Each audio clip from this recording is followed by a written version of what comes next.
What's up, everyone? This is the Godfather Dictator back with chapter 8 with Rachel. And in this chapter, there's going to be a very long Fiend challenge coming up after that first section. So I'm going to be talking about, that early section with her. And then after, when we start going the Fiend challenge, there's a couple of points I'm going to mention during the Fiend challenge because I have some stuff to say about it. And then after that, we'll pick up after with a couple of fights followed up by the Gamov boss fight. So here, after you clear those two encounter of the tree silver soldier, you can say, or platinum soldier, but platinum soldier are the other one that you fight with Ryu later on, the one with the bayonet. So those are different soldiers. And then after that, you're going to head to the bridge area and you're going to be fighting a single berserker, which is actually quite nice because in this game, you can actually counterattack the first hit of their string. And for those that played NGB, you know you can do that because they guard break you on every hit. Now, while it's not too bad with that costume because she deals more damage, there's one complaint that I have though with that enemy with Rachel. And I'm actually surprised I didn't get hit during that fight here because it happened, and you will see what I'm talking about, is that you cannot vault over those enemies because of their defense or something. Like, I'm not entirely sure how it works. But when you try to push against, I think like it will happen. Like right here, you see they block you. And then I got really lucky, by the way, that I didn't get hit, because when that happened, they kind of get priority in the sense that you get pushed back and you're vulnerable in, that amount of time. And the only reason that I did not take damage is because they tried to go for the ultimate technique, which is one of the slowest moves, to activate first. So I had plenty of time to dodge. But if they went with a normal slash, like any type of hit, I would have took damage instantly, and that's why I'm not a big fan of that. And on Berserker, I don't think, as far as I know, I don't think you can vault over them at all. They always have like that defense kind of there. But then there's also other smaller humanoid enemy that can do that. Example, the Black Spider Ninja or the Red Ninja, and that should, in my opinion, that should not occur because that's if you want Ryu's equivalent to Winpat, or vaulting. But the fact that sometimes there's certain enemies that are immune to it makes this really bad if you want to stun certain enemy besides using our movement. So I'm really not a fan of that, like, at all. I think it's one of the biggest downside of Rachel. And now we're going to talk about all the other downside of Rachel at the beginning of that Fiend challenge. Because it might seem silly, or stupid, but that Fiend challenge is actually super hard to no damage, but not for the reason that you would think. Because if you look at it right now and you're thinking, what is hard about that? You have one ogre and, some small imp in there. What is the problem in that challenge? So there's a couple of problems.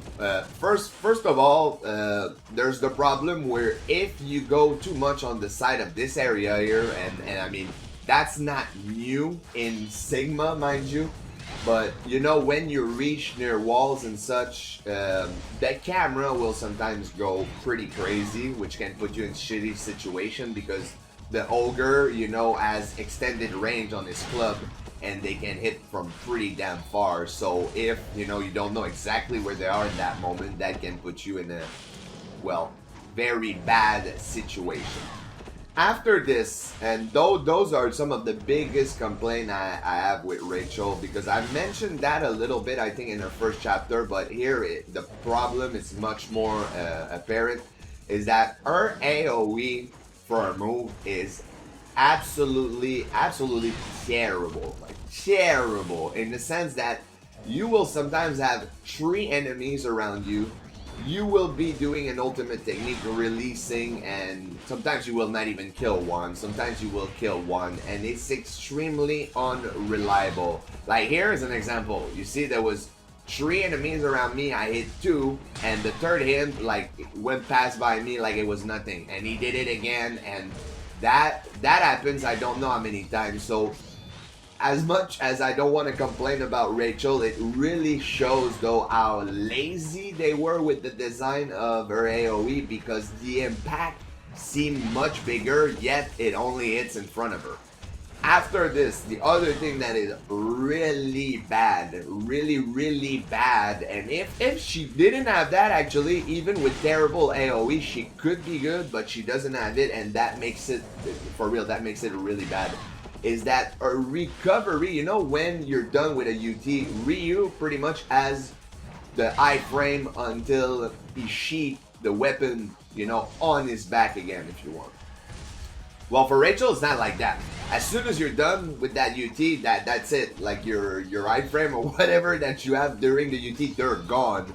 So if you're releasing and, you know, by chance you're not hitting the ogre because the AoE is terrible, and then he decides to go for any swing, because that's the other thing too. In this game, every single one of their swing, I don't remember it being like that for NGB, but every single one of their swing is a guard crush. So for those that don't know what a guard crush is a move that will go through your guard and deal a tiny bit of damage regardless of if you're blocking or not. And that makes it really annoying for this, because I don't know how many times I was releasing for UT and then it decided to prioritize the imp over the ogre, and then the ogre, not being impacted by it, doesn't get stunned or anything and hit me instantly after, and it's extremely frustrating. And if you don't believe me, try that challenge on Master Ninja. Try it no damage, and I can guarantee you, unless you're super lucky the first time around and you somehow manage to do it and you know there's no close call, I would be extremely surprised, because even with that costume, I think this one was more troublesome than the first one I did without the costume, because the first one I did in the regular run, I actually finished within the time limit, and here I couldn't even fucking do it, you know, and I have the better costume, I'm supposed to do more damage, so in that case, it was almost like it didn't do much. But that's about it. I'm gonna let you finish that, then we'll pick up after. But yeah, that challenge might look easy, guys, but it's super annoying. So we'll catch up on the later part of that chapter.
Alright guys, so now we pick up after the Fiend challenge.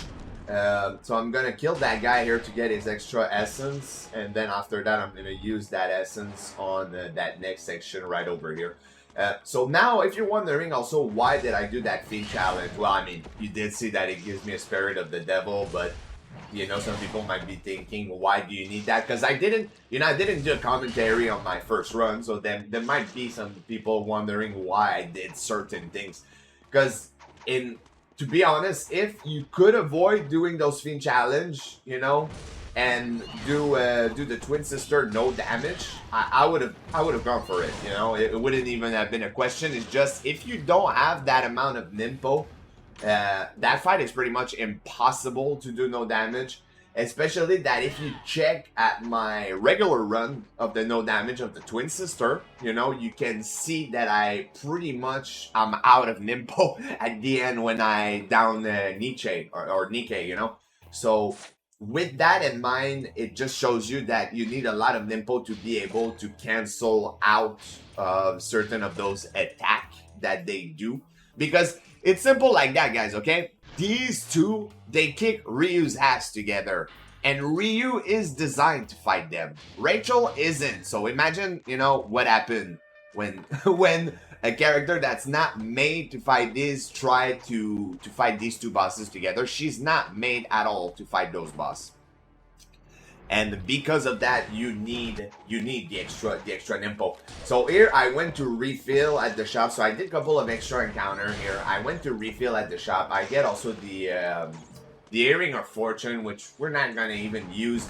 But because you see that's something here I didn't do, and I could have. I tried to not abuse Nimpo usage in those sections, but technically though, as soon as you start using Nimpo in a chapter, it cancels out the no Nimpo, you know? So I did the entire game no Nimpo with Ryu, and well, I count that, I mean, because I think that's the important thing. It's not the no Nimpo there. But Rachel, there's only one chapter that I don't use Nimpo, and it's our first chapter, because you don't have to, you know, you have some of the Fiend challenge and such. But here, when you get to that area, do I think that Gamov is impossible without Nimpo? No, probably not. It's probably possible to do it without using Nimpo.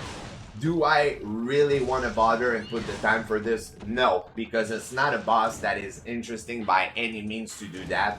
And my cash right now, the amount of cash that I have, the essence, the fact that I'm going to do a Fiend challenge in our last chapter means that I can do a combination of using Nimpo here, which will always hit him, by the way. The Nimpo will always hit him. And then after that, I'm just going to do the counter attack. And here you see it goes for the other one. So you can't always do the loop, because if there's enemy alive, you know, well, I mean, Rachel's going to prioritize them like she does here. So by doing Nimpo, you lower basically the chance of taking damage.